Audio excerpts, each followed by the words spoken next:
تہجد میں جھکا ہوا سر اللہ سے اپنی ہر بات منوا لیتا ہے۔ یاد رکھیں کہ نماز کا رہ جانا ہر نقصان سے بڑا نقصان ہے۔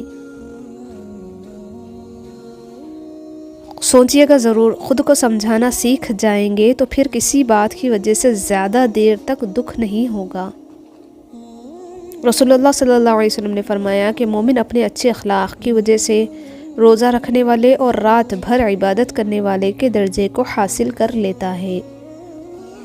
جو اللہ کا ہو جاتا ہے پھر اللہ تعالیٰ اسے اپنے سوا سب سے بے نیاز کر دیتا ہے اور اس کی مدد وہاں سے کرتا ہے جہاں پر کسی کا گمان بھی نہیں ہوتا۔ حضرت علی رضی اللہ عنہ نے فرمایا کہ جب رسی سخت ہو جائے تو سمجھ جائے کہ ٹوٹنے والی ہے، اسی طرح جب حالات سخت ہو جائیں تو سمجھ لیجئے کہ آسانی آنے والی ہے، اور بے شک ہر مشکل کے ساتھ آسانی ہے۔ حضرت ابو ہریرہ رضی اللہ عنہ نے کہا کہ رسول اللہ صلی اللہ علیہ وسلم نے فرمایا کہ رحم رحمان سے بنا ہے، تو اللہ تعالیٰ نے رحم سے فرمایا جو تجھے جوڑے گا میں بھی اسے جوڑوں گا، اور جو تجھ سے جدا ہوگا میں بھی اس سے جدا ہوں گا۔ درگزر کیا کرے، یہ روح کے لیے بہترین صدقہ ہے۔ حضرت علی رضی اللہ عنہ نے فرمایا کہ ہر عمل سوچ سمجھ کر کرو، کیونکہ ہر عمل کے اندر اس کا انجام یوں چھپا ہوتا ہے جیسے بیج کے اندر درخت۔ خاموشی سب سے زیادہ آسان کام اور بہت زیادہ نفع بخش عادت ہے۔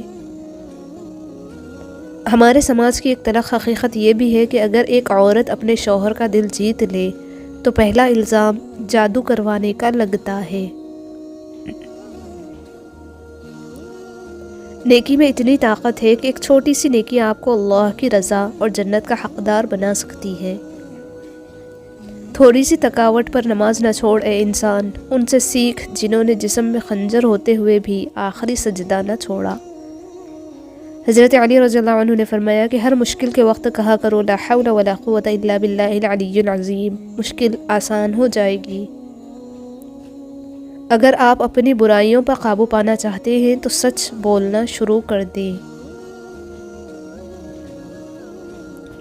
ناکامی پتھر کی لکیر نہیں کہ کبھی کامیابی میں نہیں بدلے گی، دکھ ملا ہے تو سکھ بھی نصیب ہوگا۔